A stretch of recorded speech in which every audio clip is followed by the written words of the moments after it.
Servus und herzlich willkommen in meinem Hobbykeller.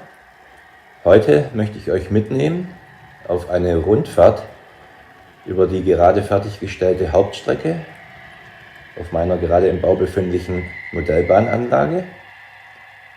Letzte Woche habe ich ja gezeigt, aus der Führerstandsperspektive, aus dem Zug raus, wie meine Anlage aussieht im Rohbauzustand. Und heute fahren wir mit einem Güterzug die Strecke ab.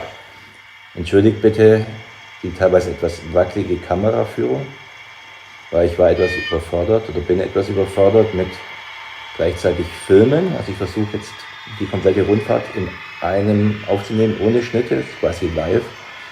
Und gleichzeitig noch ein bisschen überprüfen, dass die Automatik wirklich macht, was sie soll, dass die Züge nirgends stecken bleiben. Ist leider immer noch ein bisschen dreckig, meine Streckenführung teilweise aufgrund der Bautätigkeit ist staubiger, als er eigentlich sein sollte. Aber so bleibt mal ein Zug auf der Strecke liegen.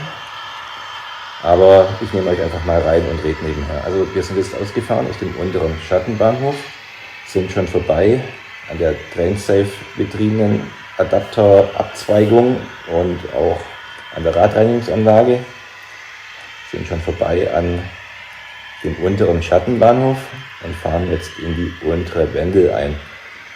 Die untere Wendel bringt uns von der unteren auf die mittlere Ebene und überwindet in knapp zwei Windungen, rund 20 cm Höhenunterschied. Was da es leider abbaulich nicht anders ging, da die Steigung innen in der inneren Wendel ist, haben wir hier rund 2,4% Steigung. Es ist nicht ganz günstig. Eigentlich ist es günstiger natürlich, wenn es außen nach oben geht, weil dann die Steigung per se etwas niedriger ausfällt.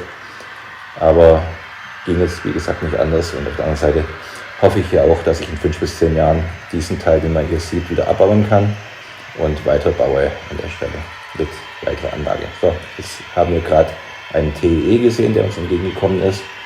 Das ist der sogenannte TEE Helvetia, der von Zürich nach Hamburg fährt oder gefahren ist. Und wir haben jetzt den mittleren Bahnhof, Schattenbahnhof, erreicht.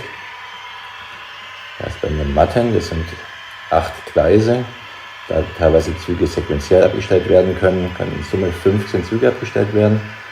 Einige kürzer mit so einem Meter, die meisten um die 2 Meter und insgesamt auch 4 sind es, glaube ich, die über 4 Meter Länge haben dürfen, die hier abgestellt werden können. So, und es folgt der nächste Gleiswendel. Hier geht es jetzt schön vorbildgerecht außen hoch und wir haben eine kurze Zwischengerade gerade neben dem A5-Radius, der nach oben geht, sodass wir, obwohl wir Platz haben in der Wendel für Oberleitungsbetrieb, nur mit 2,2% Steigung hier leben müssen. So. Uns kommt gerade ein Kesselwagenzug entgegen, einer meiner Lieblingszüge aktuell, auch wenn er gar nicht eigentlich so geplant war. In der Kombination mit der E50 finde ich den wunderschön. Und die E50 zieht ihn auch problemlos über die Anlage weg. Und wir erreichen jetzt die Paradestrecke. Das heißt, ab hier wird der ausgestaltete Bereich der Anlage einmal sein. Die unteren Schattenbahnhöfe sollen später einmal irgendwann in der Verkleidung verschwinden. Aber hier entstehen jetzt vor meinem inneren Auge schon wunderschöne Landschaften, wo unser Baureihe 218, die frühere V168, ja, durch die wunderschöne Landschaft schnauft, dieselt. So, und jetzt haben wir die Kehrschleife, das letzte Element der Hauptstrecke, das vor einigen Wochen fertiggestellt wurde, sodass wir jetzt im Kreis fahren können und auch einen sehr schönen automatischen Betrieb realisieren können. Das heißt, die ganzen Zugfahrten, die wir hier sehen, macht alles der Computer, macht alles die Automatik. Ich filme tatsächlich hier nur noch und schaue mit einem Auge so ein bisschen, ob alles funktioniert, was teilweise halt dazu führt, dass die Kamera wackelt. Teilweise übersehe ich auch das eine oder andere, kommen wir gleich dazu. So, hier ist jetzt ein Eilzug mit Doppelstockwaggons ausgefahren. Dieser Eilzug hat leider vor uns noch HP2, das heißt Fahrt mit reduzierter Geschwindigkeit bekommen. Und wir folgen gleich mit unserem Güterzug im Blockabstand. Das heißt, in wenigen Sekunden erhalten wir ebenfalls, da wir möglicherweise auf dem durchgehenden Gleis stehen, bekommen wir sogar HP1, das heißt freie Fahrt, auch wenn bei dem Güterzug das nur rund 60 Stundenkilometer sind, die wir jetzt fahren.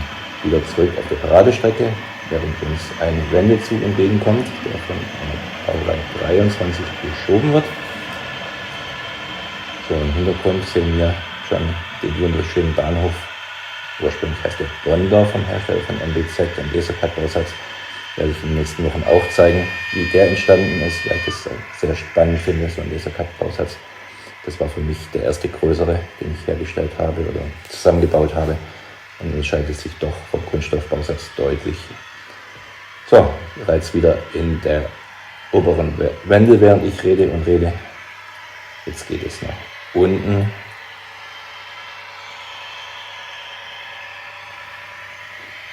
Ja, das Vorsignal sagt, wir müssen warten. Anscheinend ist der Eilzug noch irgendwo ebenfalls, hat den nächsten Blockabschnitt nicht frei gemacht.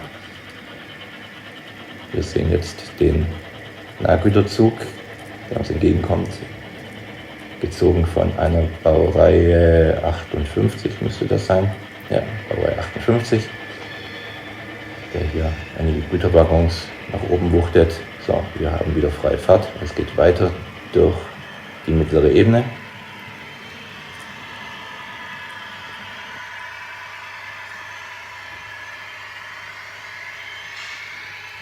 Wie man sieht, stehen viele Garnituren rum, die jetzt gerade aktuell zum Testen und zum Filmen verwendet werden. Also der Schattenbahnhof wird später einmal etwas voller stehen und mit längeren Garnituren stehen. Aktuell sind es vor allem Garnituren, die sehr kurz sind zum Testen, ob alles technisch funktioniert und ob die Abläufe so umgesetzt werden können, wie ich es mir vorstelle. Wir hatten nochmal einen ganz kurzen Stopp, das heißt, es staut sich etwas in den Blockabschnitten, weil es noch einige Züge vor uns in den Schattenbahnhof gefahren sind, aber jetzt ist der restliche Abschnitt frei und wir können jetzt in den Schattenbahnhof unten einfahren, durch die untere Wendel, während wir oben jetzt sehen, zum Beispiel, dass dieser Nahgüterzug, den wir vorher gesehen haben, jetzt oben in die Kehre eingefahren ist. Und wir kommen jetzt durch die untere Wendel wieder in den untersten Bereich der Anlage, in der untersten Ebene an. Die Ebene ist ca. 85 cm über dem Fußboden. Das heißt, unten drunter ist noch Platz, um jede Menge Kartons abzustellen, was ich leider benötige, da ich doch viel zu viel Zeug habe für die Modelleisenbahn. Und auf der anderen Seite, wenn dann die Kartons weggeschoben werden, hat man auch gut Platz unten, sich wirklich mal drunter zu setzen schon und unter der Anlage zu arbeiten. Das heißt, man kommt eigentlich zumindest an die untere Ebene gut von unten auch ran. So, wir sind jetzt eingefahren in den unteren Schattenbahnhof. Der ist ein Abbild des mittleren, das heißt 8 Gleise, wo Züge abgestellt werden können, 15 Züge insgesamt.